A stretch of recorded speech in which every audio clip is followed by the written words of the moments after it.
A little girl sat crying alone on the courthouse steps, until a billionaire stopped walking, and realized she was waiting for someone who would never come.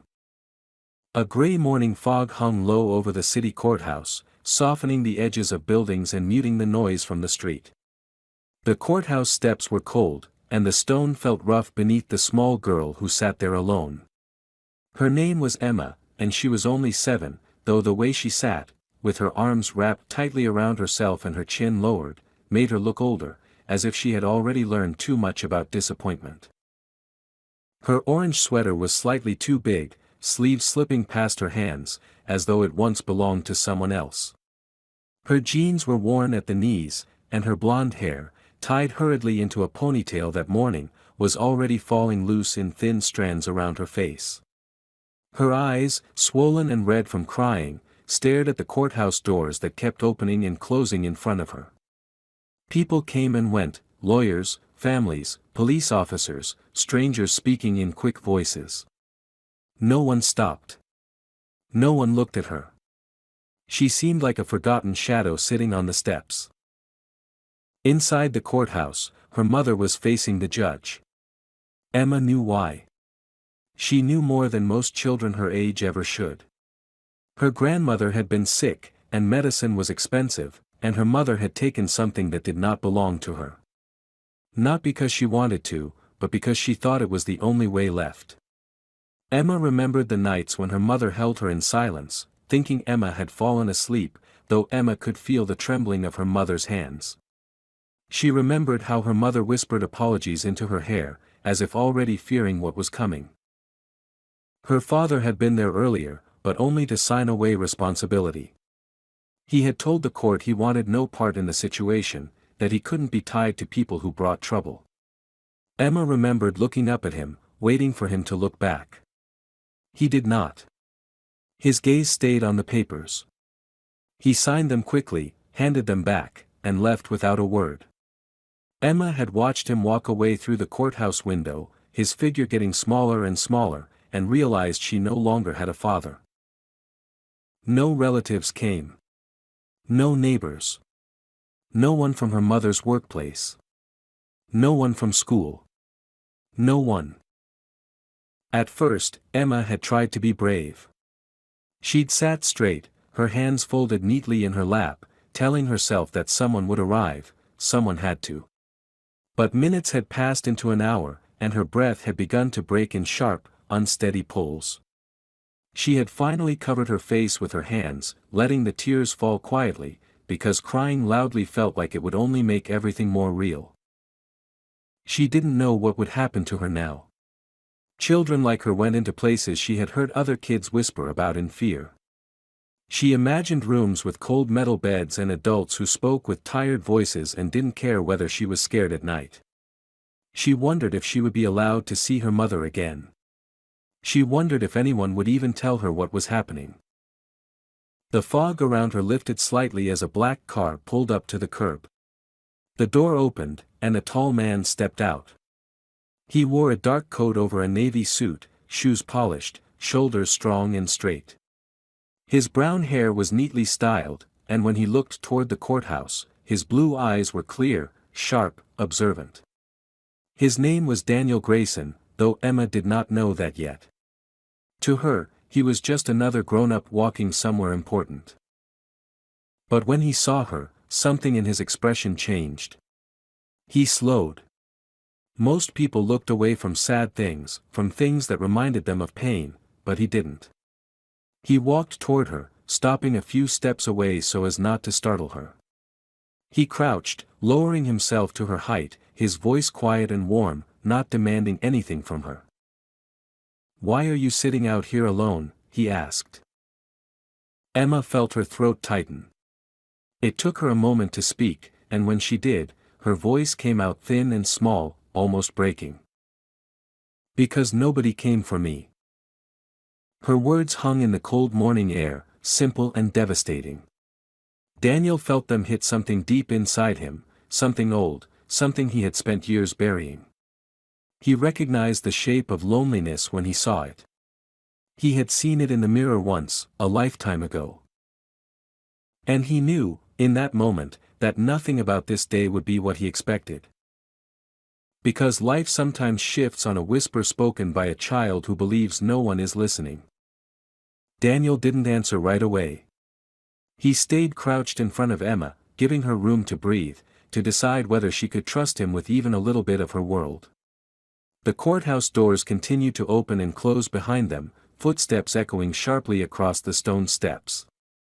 People walked past, glancing briefly but offering nothing, not a word of comfort, not a hand, not even a question.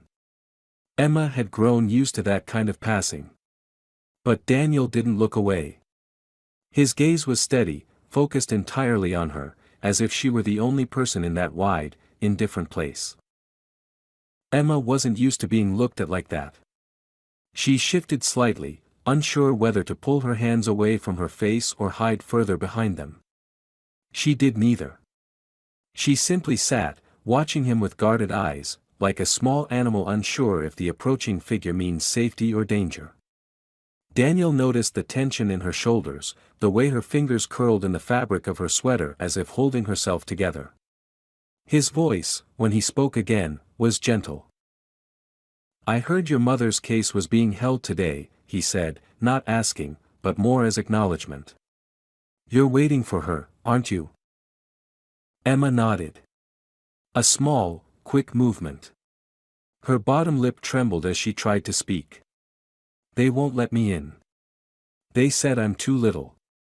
She swallowed, the words sticking. "She's alone."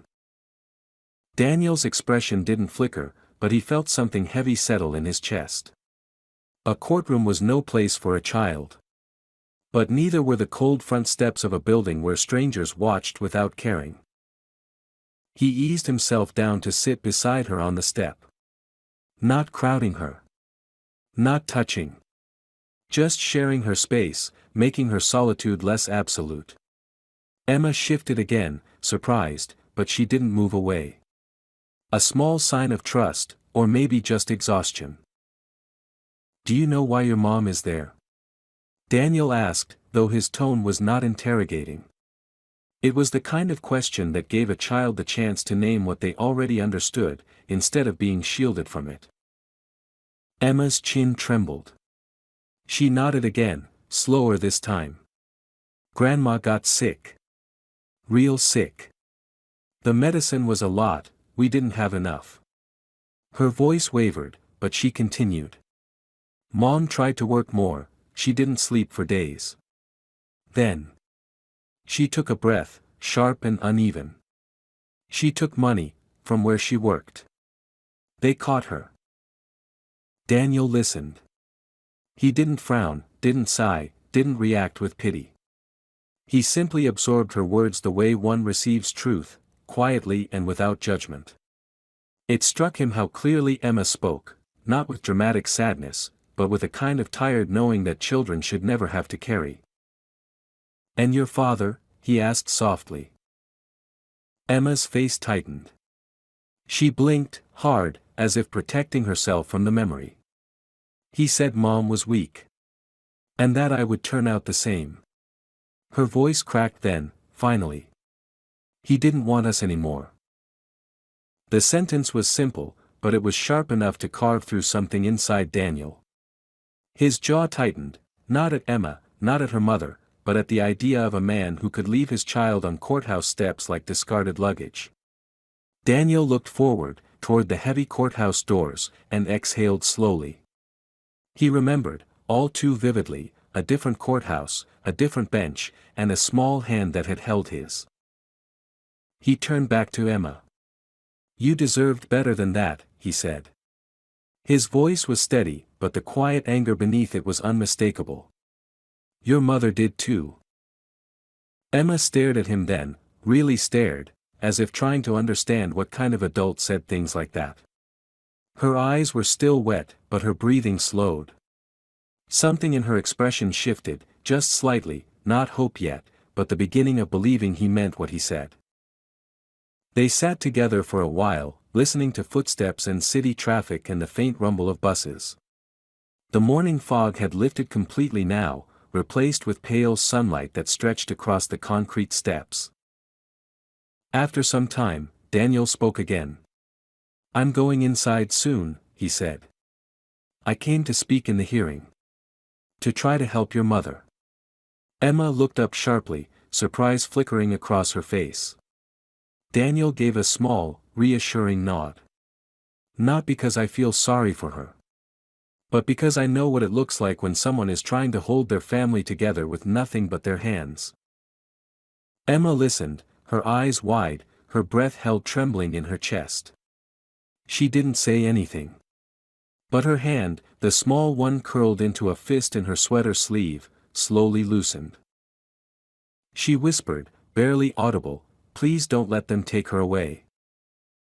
Daniel did not promise. He did not offer empty comfort. He simply said, quietly and clearly, "I'm going to try." And for the first time that morning, Emma stopped crying. When the bailiff finally stepped into the hallway and called the next case, Emma flinched. The heavy wooden doors opened, and a few people filtered inside. Daniel rose slowly, as though careful not to disturb something fragile in the air around the child. Emma looked up at him with a mixture of fear and hope tangled together. She did not ask him to stay. She did not need to. He placed a steady hand on the railing to stand, then looked down at her. "Wait here," he said gently. "I'll come back for you."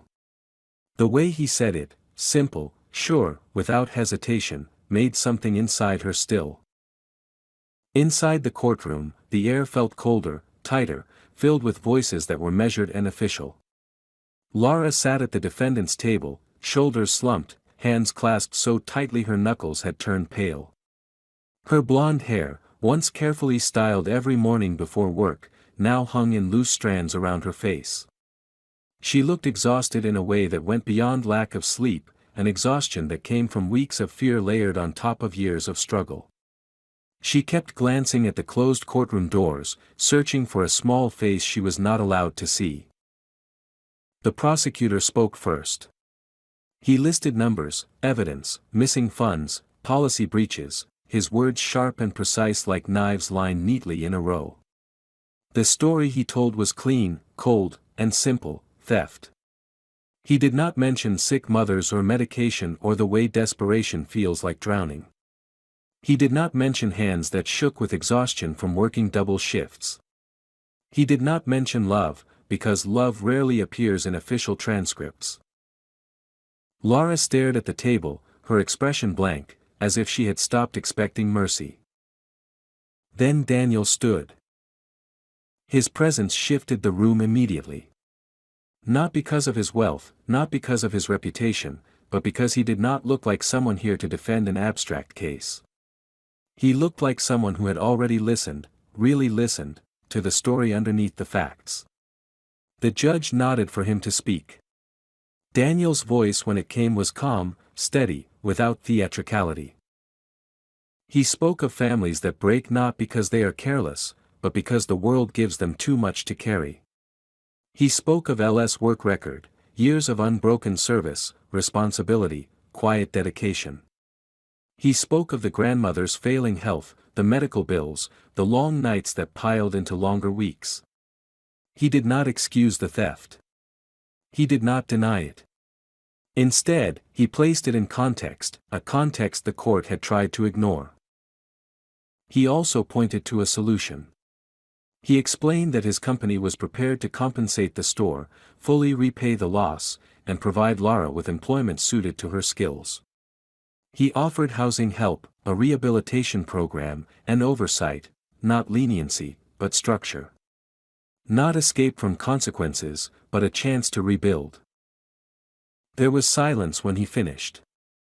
Not the dismissive silence of disbelief, but the kind that follows a truth spoken clearly. The judge's expression softened, not to sympathy, but to understanding. "There is a difference," the judge said slowly, "between a crime born from greed and a crime born from desperation." He looked down at Laura.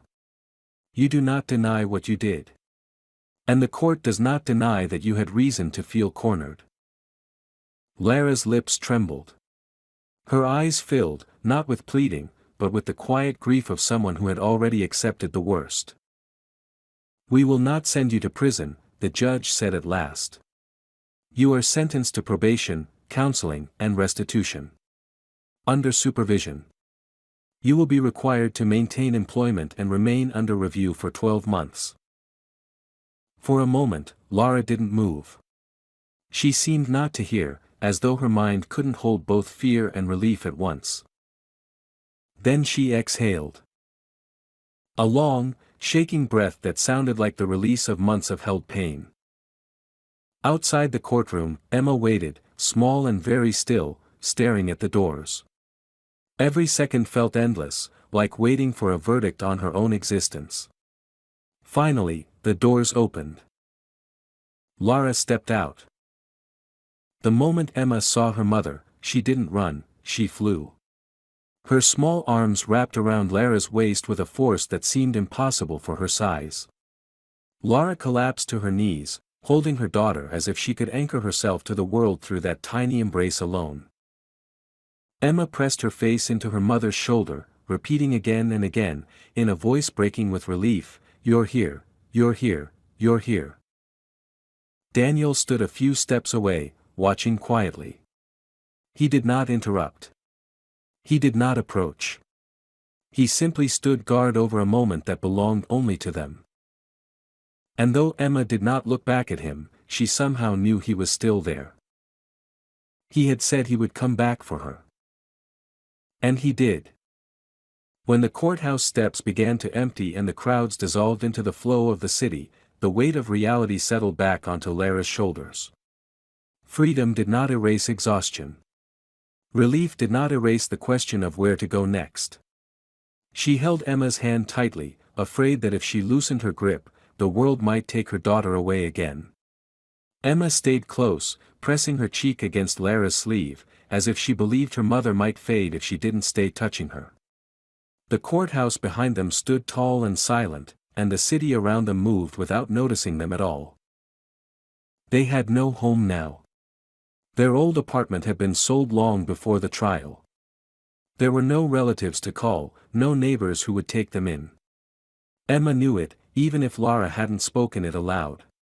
She could tell by the way her mother looked at the street as though it had become endless. Emma's hand trembled, not from fear exactly, but from uncertainty so deep it felt like falling. Daniel stepped toward them, but he did not try to insert himself into their reunion. He waited until Lara finally lifted her head, wiping her eyes with the back of her hand. She looked at him with gratitude, confusion, and a quiet kind of pride that refused to beg. She had lost so much, but she would not lose her dignity. Daniel admired that more than she could understand. "Thank you," Lara said. Her voice was soft and raw.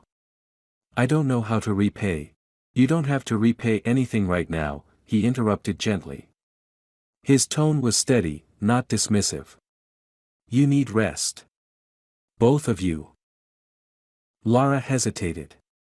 Her gaze flicked to Emma, who was watching them with an expression that seemed too old for her small face. "We'll manage," Lara said automatically, the kind of sentence people say when they have no idea how they will manage at all. Daniel studied her, not with pity, but with a clear understanding of the walls she was trying so hard to keep standing. Then he spoke plainly, his voice calm but sincere. "You don't have anywhere to go tonight." The statement wasn't a question. It was simply the truth placed gently on the table between them. Lara's shoulders lowered, the last of her resistance cracking under the weight of exhaustion. She didn't confirm it with words. She didn't need to.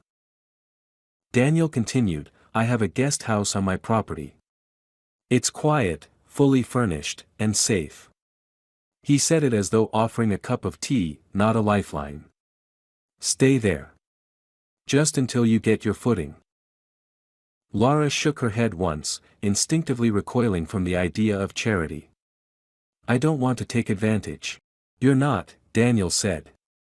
"I'm offering this because your daughter deserves to sleep somewhere warm tonight. And because you do, too." Emma looked up at her mother then, her eyes wide and shining with hope she was afraid to voice.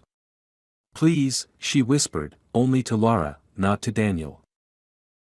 That single word made the decision. Laura closed her eyes for a moment, then nodded. Softly, carefully, as if the movement itself might break something. "Thank you," she said again, but this time her voice shook in a way that held truth rather than defense. The drive to Daniel's home was quiet. Emma sat in the back seat, her small hand gripping her mother's fingers the entire ride. She watched the world blur past the window, but she did not cry anymore. She didn't smile either. She was simply holding on. When they pulled into the long driveway, the house rose ahead of them, not a mansion designed to impress, but a beautifully built home surrounded by trees and warm light glowing from inside. It looked like a place where people laughed in kitchens and sat on couches wrapped in blankets. A home made to be lived in, not displayed. Daniel led them around to the guest house, separate but close, with a porch and soft lamps that cast golden halos in the darkening evening. Inside, everything was clean, warm, and quiet. There were blankets folded neatly on the bed, children's books lined on a shelf, and a small window looking out into the garden. Laura stood in the doorway, her hand covering her mouth, because sometimes kindness is heavier than cruelty. Emma walked in slowly, as if afraid the room would disappear if she moved too quickly. She touched the bedspread with her fingertips, testing the softness, then sat down. The mattress didn't squeak. It didn't smell of strangers. It was simply safe. For the first time in so long, Emma's body loosened. Daniel didn't ask them anything more. He didn't linger in the doorway waiting for gratitude. He simply stepped back toward the door, giving them space. "Rest," he said. "We'll talk in the morning." Laura swallowed hard. "Daniel, why are you doing this?" He paused. For a moment, the quiet shifted into something deeper. "Because once," he said, eyes lowering just slightly, "someone didn't come for me." And then he left them to their peace. Inside the small guest house, Emma climbed into the bed and curled into her mother's side. The silence was warm now, not empty. The world no longer felt so sharp. As Emma drifted to sleep, she whispered, barely conscious, "We're not alone anymore." Laura held her tighter, her own tears silent, running into her daughter's hair. And outside, for the first time in a long time, the night felt gentle. Emma woke before the sun. The room was unfamiliar, yet soft and quiet in a way that made her feel she did not have to tense her body the way she always did in new places. She blinked slowly, noticing the warmth of her mother's arm draped around her. For a moment she lay still, listening. No distant arguing. No ambulance sirens outside the window. No rattling pipes. Just silence, deep and gentle. She sat up carefully so as not to wake Laura and looked around the small house again. The curtains were drawn, but light crept in along the edges, soft and golden. It smelled faintly of laundry soap and something sweet, like cinnamon. She breathed it in, holding it as long as she could. Laura woke with a start, eyes anxious, as if she had been dreaming of running. She looked around and her expression shifted slowly, like someone emerging from underwater. When her gaze landed on Emma, she exhaled and pulled her daughter into a tight embrace. It was not dramatic or desperate, just instinctive. For a few long seconds, they stayed that way, mother and child wrapped around each other in a world that had not yet hurt them today. There was a knock on the door. Soft. Not intrusive. The kind that said, "I am here if you want me to be." Laura stood quickly, smoothing her hair and sleeves, as if bracing for something formal. But when she opened the door, she found not officials or officers, but Daniel holding a basket. Bread still warm inside, steam rising in faint wisps. 2 cups of tea rested on a tray beside it. He didn't step inside, He simply offered the basket with the quiet ease of someone who knew how to give without demanding anything in return. "I thought breakfast might make the morning a little easier," he said. His tone was gentle, not pitying. Laura hesitated only a heartbeat before accepting. "Thank you," she said. She tried to stand straight, to hold herself with dignity, but her voice betrayed how thin her walls had become. Daniel nodded and stepped back. "If it's all right," he continued, "I'd like to speak with you after you've eaten. About work. And about getting you settled." Laura blinked. The word work had once meant exhaustion, humiliation, the ache of a body stretched too thin. Hearing it spoken without weight felt strange. She nodded. "Yes. Of course." He smiled faintly at Emma, who stood half behind her mother, studying him like a puzzle she couldn't yet solve. Daniel didn't push for kindness or conversation. He simply inclined his head and walked back toward the main house, giving them the space to breathe. Breakfast was quiet, but it was a kind of quiet that didn't hurt. They ate bread and fruit and warm tea, and Emma kept looking at her mother as if checking to make sure she was really there, really safe. Laura would catch her eyes and smile, tired but real. Afterward, Emma wandered to the window. The garden outside was large and calm, lined with trees whose leaves fluttered lightly in the breeze. A small stone path wound through it, disappearing around a corner. She watched birds hop across the grass and felt a strange sensation bloom in her chest, something like curiosity, something like wanting. Meanwhile, Laura sat with Daniel on the porch steps. He spoke plainly, without embellishment. He explained how she could start part-time work at his company as an office coordinator, sorting schedules, managing paperwork, answering calls. Not cleaning floors. Not hiding in back rooms. A job with a desk and a chair and a name tag. A job of dignity. Laura listened carefully, waiting for the hidden condition, the unspoken price. But none came. Daniel made sure she understood she was not being handed charity. She would be working, earning, building a future. He would assist with housing and transportation until she was able to stand on her own, but the goal was independence. Not dependence. Laura felt tears form in her eyes, not because she was overwhelmed, but because she hadn't realized how deeply she had missed being respected. Emma eventually stepped onto the porch, walking slowly toward them. She sat beside her mother, her legs swinging just above the ground. She looked up at Daniel, studying him. "Will we have to leave soon?" she asked, voice small, steady, prepared for disappointment. Daniel met her gaze with steady clarity. "Not until you're ready," he said. Emma considered this. Really considered. Then she nodded once, as if accepting a contract written in air. She leaned against her mother, resting her head on Lara's arm. The wind rustled through the trees. Somewhere in the distance, church bells rang faintly. Life was still difficult. Nothing about their situation was simple. But something had shifted in the quiet between them. There was room now, for rest, for rebuilding, for breath. Not everything had to break.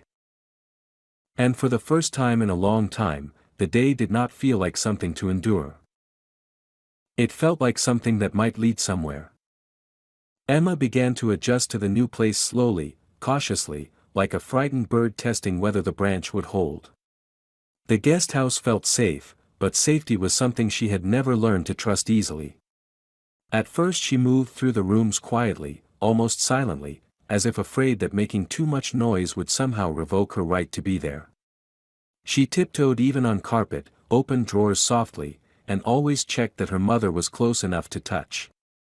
The world had taught her that good moments were brief and fragile, easily broken. So she held everything carefully. Laura adjusted too, though in a different way. Her exhaustion was not something that disappeared with one night of rest. Her body needed time to slow down from years of constant survival mode. The first week, she slept heavily and often, the kind of sleep that came not from peace but from collapse. But every morning she woke and found Emma safe in the bed beside her, and each morning that realization eased something inside her that had been clenched for years. Daniel did not intrude. He visited only when necessary, and when he did, his presence was steady, never overwhelming. He helped Lara fill out forms for employment, guided her through orientation at his company, introduced her to the team calmly, without spectacle. He made sure she was treated not as charity but as an employee worthy of respect. The office staff received her kindly, partly because of Daniel's influence but mostly because Lara held herself with quiet resilience. She listened carefully, worked diligently, and spoke honestly. Even when she was nervous, she did not pretend. People respected that. Meanwhile, Emma explored the garden more each day. It became her world. She walked the stone pathways as though they were roads leading to secret kingdoms. She collected smooth pebbles and arranged them into little circles near the trees. She watched squirrels chase each other in spirals and birds hop along the fence. She didn't run or laugh loudly yet, but she observed everything with a growing curiosity, as if learning how to live in a place where she wasn't afraid. Daniel sometimes watched from the main house window, not approaching, just noticing. He saw the way Emma paused before entering each new space, the way she held her breath when startled, the way she always looked for her mother first before looking at the world. Trauma had settled into her posture, into the smallness of how she moved. But bit by bit, that began to shift.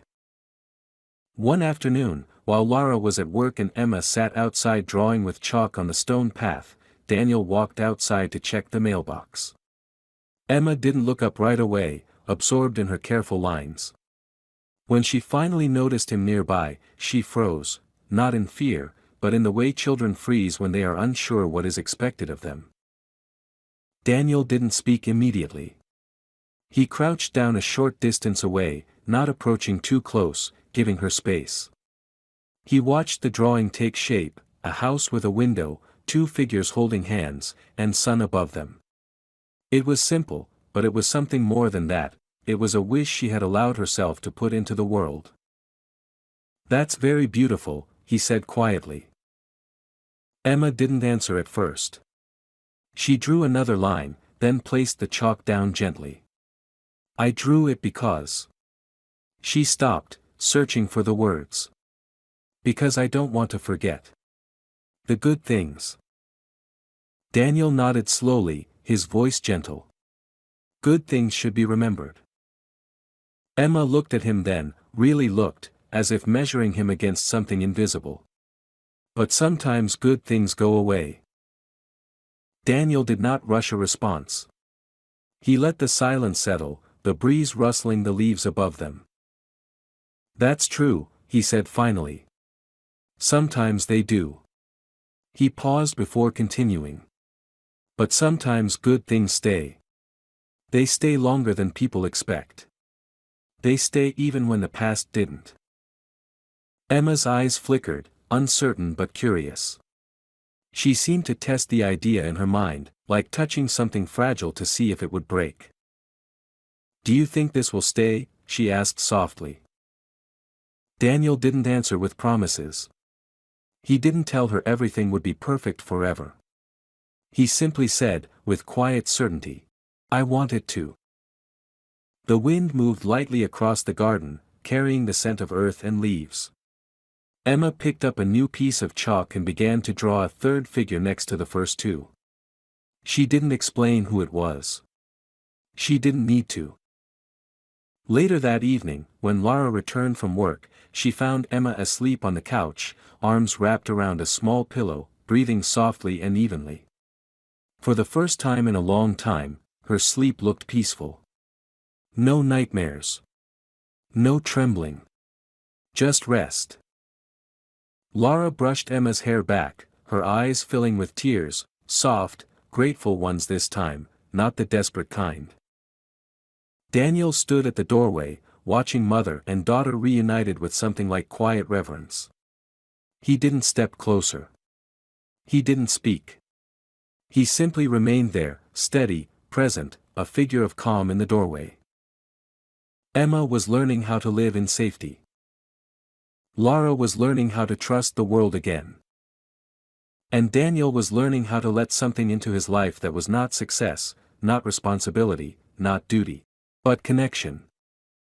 The kind that changes everything without asking permission. As autumn settled in, the days grew cooler, and Emma began school again. It was a new school with bright hallways and clean desks, and children who had never seen her cry on courthouse steps or heard rumors whispered about her family. Yet even in this fresh place, Emma carried her old instincts with her. She sat at the edge of groups rather than inside them. She raised her hand only when she was absolutely sure of the answer. She watched before she spoke. Children can be gentle or careless without meaning harm, and Emma had learned to expect the careless before the kind. On the first day, when the class lined up for lunch, Emma stood toward the back. The cafeteria was warm and loud, filled with the clatter of trays and bursts of laughter. When she reached the counter, she looked at the food, sandwiches, fruit, cartons of milk, and froze. Her hands began to tighten into fists. She remembered too vividly the weeks when her mother skipped meals so Emma could eat, the way food had become something uncertain, something that felt like asking for too much. She shook her head when the cafeteria worker smiled and placed a tray in front of her. "I'm not hungry," Emma said, voice small. But she was hungry. The kind of hunger that sits quietly in your stomach because you've trained yourself not to complain. She walked to a table and sat alone, hands folded neatly on the empty surface. Across the cafeteria, Daniel's son, Ethan, had been watching. Ethan was 11, old enough to recognize when someone was trying not to be seen. He had heard pieces of the story, only the soft version his father believed a child should hear.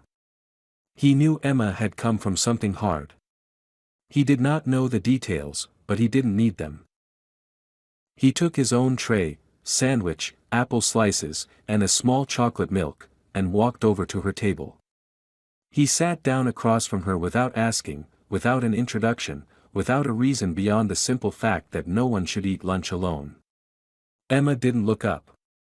She stared at the table. After a long moment, Ethan slid his tray a little closer to her. "You can have mine," he said. Emma's shoulders stiffened. "I can't. I'm fine." Ethan shook his head. "I saw your face when you looked at the food. You're hungry." Emma didn't argue. She simply lowered her eyes. "I can't pay you back." Ethan shrugged. "I didn't ask you to." He pushed the tray again. "Just eat with me." Emma hesitated, then picked up a piece of apple. Her hands trembled a little, not from hunger but from the vulnerability of accepting something. They ate in silence at first. But silence between children can be comfortable when neither of them wants anything except to share space. After a while, Ethan leaned his chin on his hand.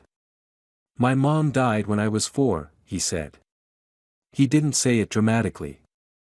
It was just a truth he had learned to live with. It was just me and my dad for a long time." Emma looked up now, finally meeting his eyes. "Is it lonely?" she whispered. "Sometimes," Ethan answered. "But it's better now. Because you're here. And you're kind of quiet like me. Quiet people make good friends."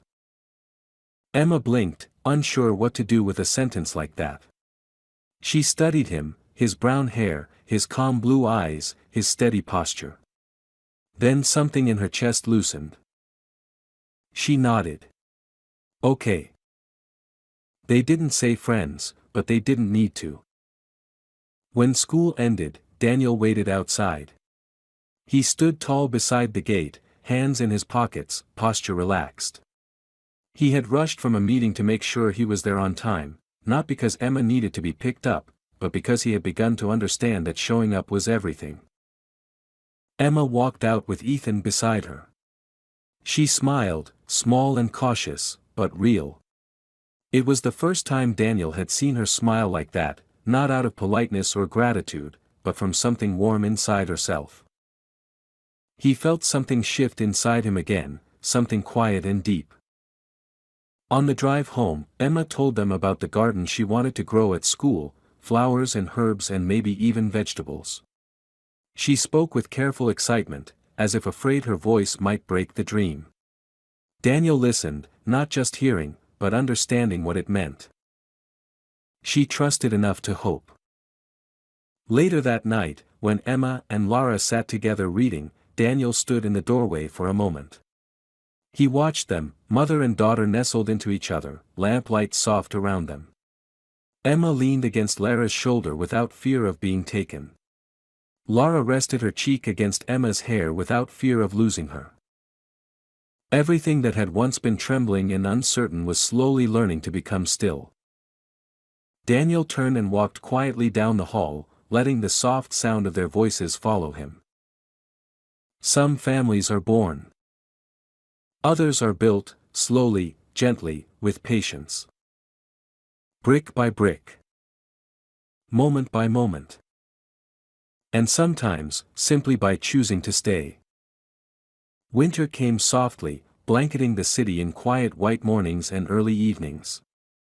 The guest house windows frosted on the edges, and Emma began waking to the gentle hush of falling snow. By now, her steps in the house were louder, her presence no longer cautious or hesitant. She hummed while brushing her hair. She laughed sometimes, small but unforced. She no longer checked every room before allowing herself to relax. Her eyes, once full of constant watchfulness, now carried something new, light. Lara changed too. Her shoulders no longer curved inward as if shielding herself from the world. She had grown steadier at work, more confident, and the other employees noticed the way she listened with attention and worked with care. When she walked home at the end of each day, she did so with purpose, not dread. The weight she once carried had not disappeared entirely, it had simply been shared, softened, supported. Daniel saw all of this. He did not take credit or speak of what he had done. Instead, he invited them into his life gradually, naturally. Some evenings, Emma and Lara shared dinner at the main house, eating at a long table that no longer felt too large. Emma helped set the plates, Ethan told terrible jokes, and Lara sometimes laughed so suddenly and fully that she startled herself. Other nights, they stayed in the guest house, warm behind drawn curtains, and that was right too. Daniel had learned not to hold too tightly. Safety was something offered, not imposed. One evening, weeks before Christmas, snowflakes drifted slowly outside, swirling under the soft golden light of the porch lamps. Emma sat at the kitchen table, coloring in a notebook, while Lara filled out some final documents for her official full-time employment at Daniel's company. Daniel sat across from her, explaining a few details. His tone was calm, clear, respectful. Lara listened, nodded, signed. It was simple, but it symbolized something far greater. She was no longer surviving from day to day. She was building something, steady, lasting, hers. When she finished, she looked up. For the first time, she met Daniel's eyes without fear, debt, or hesitation. Just truth. "Thank you," she said quietly, but her voice was strong this time, grounded. Not gratitude born from desperation. Gratitude born from understanding. Daniel's expression softened. "You did this," he answered. "I helped. But you did it." She held his gaze a moment longer, and there was something unspoken between them, not a promise, not an obligation, but the beginning of something possible. In the living room, Emma was now drawing something new. She called both of them over to see. On the page was a small house with warm yellow windows.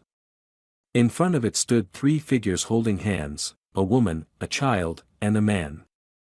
Snow fell around them in gentle white dots. Lara's breath caught. Her hand came to her mouth. Emma looked at the drawing, then at them, her voice small but sure. "I don't want to leave anymore," she said. "This feels like home." The room fell quiet. Not heavy, peaceful. Daniel knelt beside her. He didn't touch her yet, didn't crowd her or take ownership of the moment. He simply asked, with genuine gentleness, "Emma, would it be all right if we made this official one day? All of us. Together." Emma nodded once, with all the solemn certainty of a child who has learned the true value of trust. Lara's eyes filled with tears, not the painful kind that burn, but the kind that release something held for too long. She placed her hand on Daniel's shoulder, steady and calm. No one said, "family." They didn't need to. In the months that followed, papers would be signed, rooms rearranged, holidays shared, and memories built. There would be challenges, moments of fear, moments of healing, moments where the past tried to return. But they would meet those moments together now, not alone. For now, the three of them sat together in the warm light of the kitchen, snow falling silently outside, a little girl leaning her head against her mother's arm, a man sitting close with his palms resting open, offering presence instead of pressure. Outside, winter held the world still. Inside, something new was beginning. Not dramatic. Not rushed. Just real. A family, chosen, steady, and lasting, forming quietly, like dawn.